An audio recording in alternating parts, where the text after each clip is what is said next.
Blessings, family. Welcome back. How's everybody doing? I pray all is well with you and your family. I'm just stopping by to share the word of the Lord with you. We're going to be coming from Matthew 7 and 24. We're going to be talking about the two foundations that are built here. And we know that our spiritual destiny is at hand, people of God. So let us focus on the word while it's teaching us about our foundation. Matthew 7 and 24 says, "Therefore, whosoever heareth these sayings of mine and doeth them, I will liken him unto a wise man which built his house upon a rock. And the rain descended, and the floods came, and the winds blew, and beat upon that house, and it fell not, for it was founded upon a rock. And every one that heareth these sayings of mine and doeth them not shall be likened unto a foolish man, which built his house upon the sand. And the rain descended, and the floods came, and the winds blew, and beat upon that house, and it fell, and great was the fall of it. And it came to pass, when Jesus had ended these sayings, the people were astonished at his doctrine. For he taught them as one having authority, and not as the scribes." May the Lord add a blessing to the reading and the hearers and the doers of his word. We're talking about two different foundations here. And the title of this message is The Shifting Sand. So we have to be careful, family, in this hour of how we are building our foundation. This is a decision between the two builders and their destiny.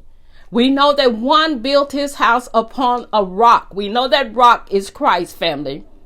And the other one had built his house upon sand. It said that those houses represent a person's life and spiritual foundation. Remember, I said that we are going to focus on these foundations today. So which foundation are you building on, family? The intro tells us, the foundation of our lives is usually hidden and proven in the storm. And you heard when the one house was built upon sand, when the wind and everything else came through, there was a fall upon that house. That house fell. Why? Because it couldn't stand the trials. Remember, the storm came through, the wind came through, everything came through, and that house began to shift. It began to fall, people of God. So we want to be careful once again of how we are building in this hour. The footnotes tell us that Jesus warns us that the foundation of our lives will be shaken at some time or another, either in trials or either in the ultimate judgment before God. And we know once the judgment comes, it's too late, people of God. So now is the time to test your foundation, to see what you are building on. Because when it comes down to the judgment before God, it's going to be too late to change your destiny. Remember, your destiny is at hand, people of God. So you want to pay attention of how you are building in this hour. Watch your foundation, people of God. Check and see how you are building. The note says that when we look at these two houses, one was built upon a rock and it stood. The one that was built upon the sand, it failed, people of God. It shifted. So you have to be careful. You cannot just build any kind of way. You cannot just be a hearer of the word. You have to be a doer also. I just read that to you. Jesus said that we had to be a doer also, not just a hearer. So that let me know that that house that was built upon the sand was just a hearer of the word. We have to be a doer, people of God. We have to be a doer of this word. Glory to God. My Lord.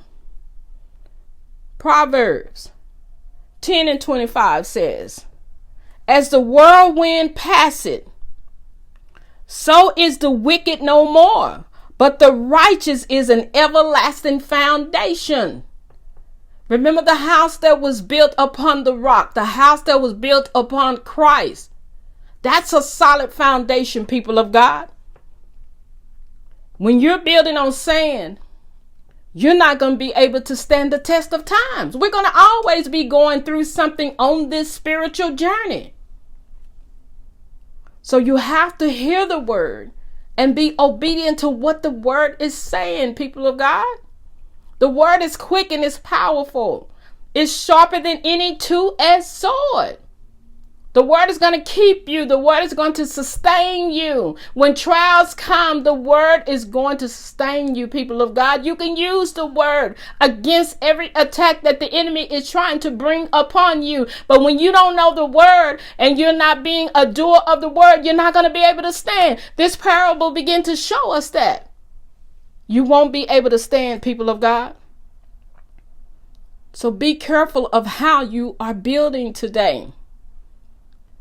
It says that when the storms of life come, the wicked are whirled away. It says, but the godly have an everlasting foundation. The dangerous place for the wicked is standing in that house that's built upon sand. That's very dangerous for them. Trouble comes to all people, but the wicked have no foundation. So those of you that are building upon Christ, continue to build, people of God. Continue to stand.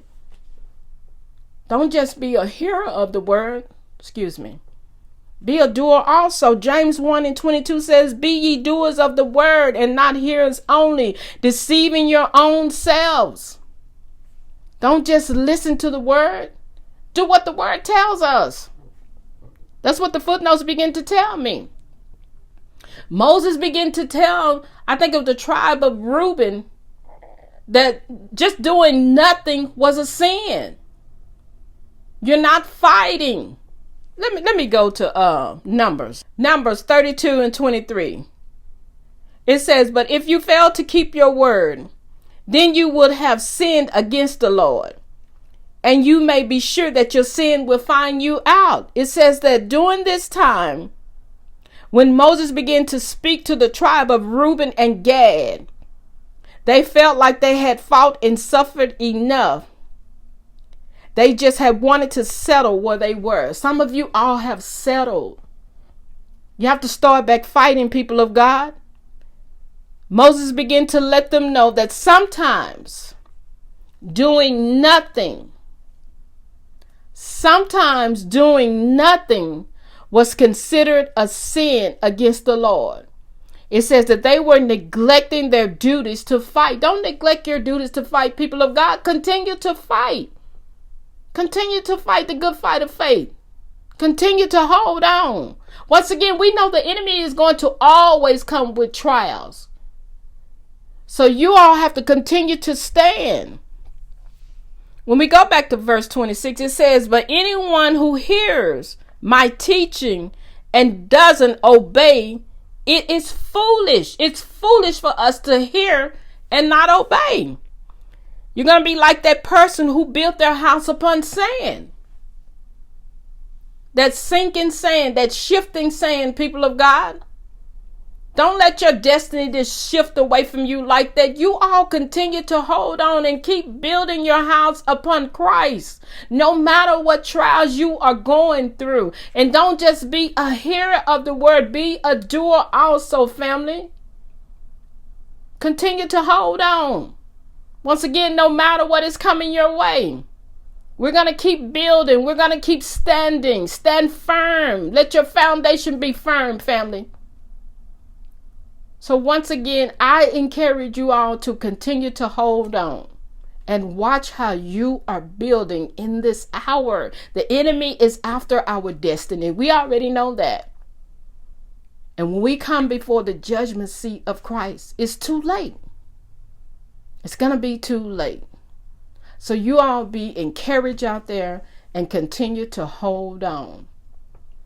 You know, I just stopped by to share the word of the Lord with you, praying that this word would be a blessing to someone out there. And just know that I love you with the love of Christ, and I will be back at that appointed time. And until then, you all stay blessed. Bye-bye.